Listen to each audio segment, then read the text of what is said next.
Welcome to the Sublime Soiree, everyone. I'm Linda, and this is my dear friend Sue, and we are so happy to welcome Heather Wesiel to the soiree table today. The entire month of November, we are talking about physically feasting with God, and we think that Heather's new book called Nourish to Flourish is a wonderful resource for us to start out this conversation.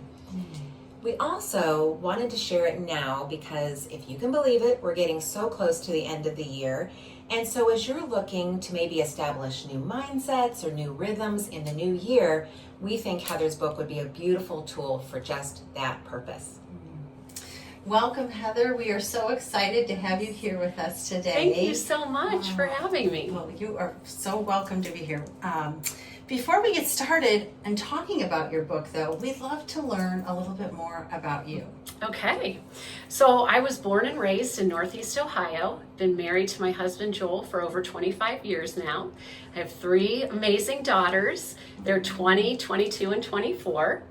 And I'm a seminarian, went to seminary, and now am a registered dietitian, nutrition, health coach, and have been owning my own business for the last 5 years called Soul, Mind, and Strength. And fun fact, I love to read. And so 2 of the books that I'm reading currently, one is a historical fiction book called Jerusalem's Queen. Did you know that Jerusalem had a queen? I did not. I know, neither did I, in that intertestamental period. And then the second book that I'm reading speaks to my life stage right now, and that is called Doing Life with Your Adult Children, How to Leave the Welcome Mat Out and Keep Your Mouth Shut. Okay. Oh, I like that a lot. I'm in that same stage, Heather, and so that would be a really good book for me to pick up. I think I'm going to do that for sure. So you just mentioned that you are the founder and the owner of Soul, Mind, and Strength. Can you tell us what that is? Yeah, so Soul, Mind, and Strength was birthed out of about 7 years ago, a time in my life where I was having a come to Jesus moment in my career. And it led me to the place where I was asking hard questions. Who am I? What am I doing? What are my strengths, and where am I headed? And after much soul searching and time on my knees in prayer, I began to see him leading me toward starting my own business. And this was not the answer that I was hoping for. My husband and my family of origin both own their own businesses, and I knew that that meant a lot of hard work. Yes.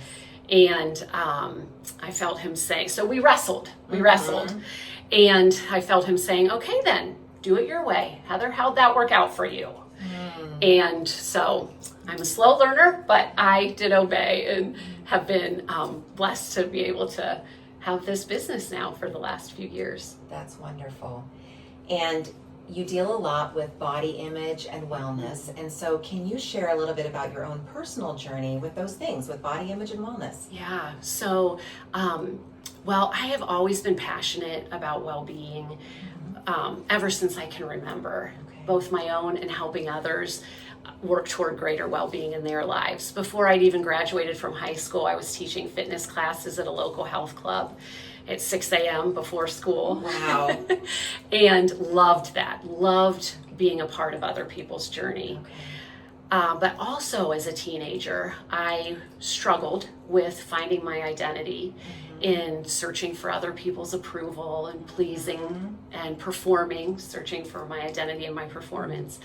And so those things, coupled with my struggle to manage emotions in healthy ways and look to food to deal with things like anger and sadness and fear and frustration, led me to a place, along with perfectionism and a genetic tendency toward addictive behaviors, led me to a place of an eating disorder, a binge eating disorder, and obsessive exercise. And through about 3 to 4 years as a late teen, young adult, God brought tools and people into my life that helped me to see that that was an idol in my life and that I had replaced him with those things. And through that journey, surrendered that to him and found my identity and freedom in him. And now, having been on the other side of that journey for over 25 years now, have had the opportunity and the privilege to walk alongside others as they work toward food freedom and peace with their body image. That's wonderful. And that has been such a blessing. Yeah. Joy. So good. So you talk in your book about the very first well prescription Yeah. made by God himself. Can you tell us a little bit about that, what it is? Yeah, absolutely. So, in order to identify and to understand God's design for us, I mean, we need to go back to the garden. We need to take a look at Genesis 1. And what were the elements that he included in the garden that helped Adam and Eve to flourish? And so those elements were identity. They knew who they were. They were seen, known, and loved because they were created in God's very image. Yes. God took his own breath and blew it into their lungs and gave them breath. I mean, what a beautiful picture of our bodies from the very beginning. The second element is relationships. God gave them relationships with himself, with themselves, and with each other, Adam and Eve. And the third element being good food. Yes. Oh, just such an abundance. Yeah. He said, you may eat from any tree in this garden, except one. Just one. And then purposeful work. He gave them the mandate to create more humans and to create good culture and to cultivate and steward the earth and the things that he had given them.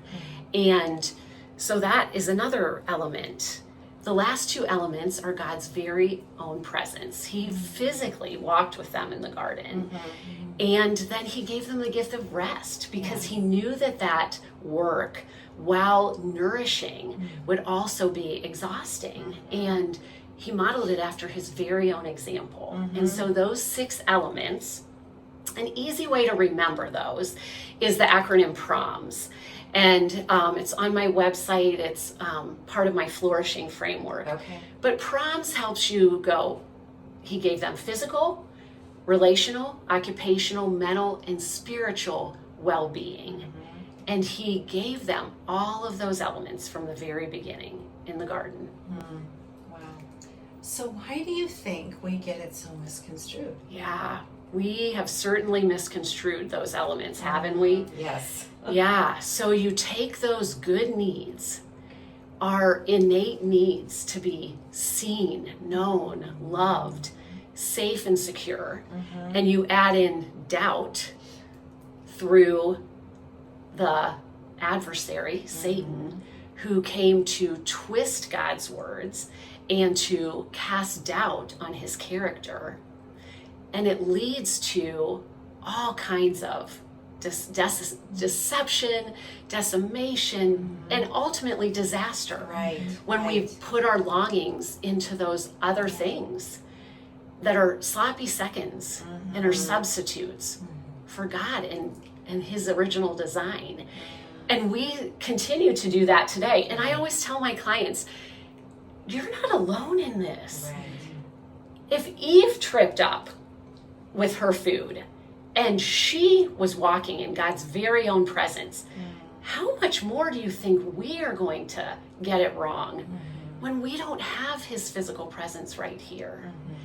And so all of those ways are things that that we've misconstrued, but God, and this is the best part of the story, he didn't leave us in this brokenness. Right. He had a plan all along, and through Christ, he brought restoration of all of those elements that he designed at the beginning. And he brought restoration to our identity and to our rhythms of rest and to our food and to our bodies if we choose it. Right. Right. So speaking of Eve, I have to read this because I don't want to mess anything up. There's a quote in your book, and it says, "Have we, like Eve, desired to replace God instead of reflect Him? And if the answer is yes, then we haven't been fighting this battle with the right tools. Can you expound upon that quote and maybe even talk to us a little bit about the tools? Yes, absolutely. So I just want to mention at the beginning of that question that there are 2 assessment tools in the introduction of the book, which are designed to help you decide if food or weight or body image has become a barrier for you in your relationship with God. Okay. Has it replaced God? Yes. And so those are really good tools to assess. And then the 3 tools that I believe are essential for restoring a right relationship with our food and weight and body are tools for our body, our mind, and our souls, because God created us with all 3 of those things. And so we need tools to speak to each one. And I believe there have been lots of great books written on Christian weight loss and Christian how to interact with your body, how to see your body as God does. But I believe that Nourish to Flourish is the only course, and that's why I was led to create it, that encompasses all 3 of those. And so let me just speak to each of those for a second. So the body tools, that is nutrition science. How does food impact our mood and our memory and our inflammation? How do added sugars impact our brains and our bodies? How does food help us to balance our blood sugars? And what do we eat? What macronutrients do we eat? And how much? And how do we do that? All of those things are part of nutrition science that God has given us. The second set of tools is for our mind. And this is the brain science of behavior change. And these are things like, did you know that the beliefs that you established that in the first decade of your life, the first 10 years, could be impacting the way you are meeting your goals or not meeting your goals today? Right. But they are. And so what are those limiting beliefs? And how do we work through those? How do we change those so that we're not conformed to the patterns of this world, but we're transformed by the renewing of our mind? We need to know how to do that. And that's the mindset. Another piece of that is compassion. So often my clients struggle with the same thing that I did, perfectionism years ago. And they come in and they go, oh, I screwed up. I failed this past week. I didn't get any of my goals that we had talked about. And I share with them, a fail, let's look at it differently. Let's reframe a fail to a first attempt in learning. Because when we reframe it like that, then the question becomes, how am I going to do it differently the next time? Because most likely you're going to have another time. Right. You're going to have another opportunity to change it up. Yes. And so those are some of the mind tools. And then the third component is the soul tools. Okay. And that is, do we have the courage and the honesty to take a hard look at ourselves and ask, have we been putting our food or our weight or our body in place of Jesus? What are we consuming? What are we clinging to? And what are we craving? And if it's those other things more than Him, then how do we change that? Right. Those are the 3 tools. Okay. Good tools. So Heather, this is not only a book, but it's a Bible study. And you have it set up as to help the reader reach the summit that leads to restoration of food, weight, and body. Can you lay out how you've set up the chapters and your reason for designing it that way? Yeah, absolutely. Yeah. So the 8 Bible study lessons are designed to identify any of those barriers that we just talked about. Are there barriers in your food or your body image or your weight that are keeping you from flourishing. What is occupying your headspace and your heart? Are you looking for your self-worth in the number on the scale, in your weight? And so those 8 chapters flow like this. The first one is awareness. What are those things that we've been replacing God with? Are they our performance? It could be anything. I mean, specifically, I work with the food and weight and body image, but it could be anything. Have you replaced God with another person? Have you replaced him with a possession, a prestige, a power, any of those things that we look to other than him? And next we talk about waiting on God. And waiting is hard time. Sometimes it's difficult to wait, but in the waiting, God is working when we are practicing his presence and immersed in his word. And when we do that, it is never a waste, and it is always worthwhile. And so we look at waiting. The next lesson is legacy. And this is always one of people's favorites, because we all come from families of origin where we had a body and we had food. Hopefully you were fed. And those impact how we treat ourselves now in a great way, in a significant way. And so we need to reflect back in order to grieve any loss, if there's things that we need to change, in order to reframe the future and reflect the family of Christ instead of the Smith family, the Weisel family, the Maynard family. Yes. And so that's a lesson. We look at trust. We look at brokenness and repentance, and we walk through those things. And then next, we look at surrender, and we look at surrendering the lies that we've been believing to God's truths. What have we been putting in that high tower?